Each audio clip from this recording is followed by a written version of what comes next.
इस नाते से बाकी दोनों ठग उसे उस्ताद कहकर बुलाते थे। तब रामू उस्ताद ने अपने दोनों साथियों से कहा, भाइयों अब कुछ खाया पिया जाए, क्योंकि चलते चलते हम बहुत ही थक चुके हैं और हम सभी को बहुत ही जोर से भूख भी लगी है। भोला ने कहा, पर यार हमारे पास तो एक फूटी कौड़ी भी नहीं है। रामू ने कहा, चलो भाइयों इसका भी कुछ जुगाड़ करते हैं। नगर के बाजार में पहुंचकर वह तीनों इधर उधर नजरें दौड़ाने लगे तो उन्हें सामने ही एक हलवाई की दुकान में तरह तरह की मिठाइयां सजी हुई नजर आई। जलेबी, लड्डू, बर्फी, रसगुल्ला, कलाकंद, न जाने क्या क्या। अब तो मिठाइयों को देखकर उनके मुंह में पानी आ गया और उनकी भूख और भी ज्यादा बढ़ चुकी थी। रामू ने भोला और घसीटा से कहा, चलो भाइयों आज क्यों ना सबसे पहले इस हलवाई की दुकान पर ही अपनी ठग विद्या को आजमाया जाए।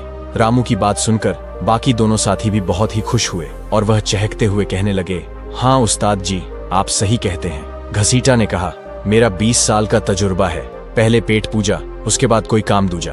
भोला कहने लगा, मैं तो 1 किलो लड्डू खाऊंगा। उसकी बात सुनकर घसीटा बोला, उस्ताद मैं तो 1 किलो जलेबी खाऊंगा, गर्मा गर्म बन रही है, इन्हें देखकर ही मेरे मुंह में पानी आ गया है। अब रामू ने एक योजना बनाई और फिर अपने बाकी दोनों साथियों के कान में वह कुछ समझाने लगा।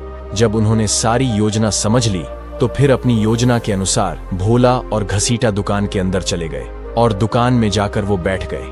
अपनी दुकान में ग्राहकों को आया हुआ देखकर हलवाई और उसकी पत्नी बड़े ही खुश हुए। दरअसल बात यह थी कि दुकानदार लाला राम बहुत ही कंजूस आदमी था।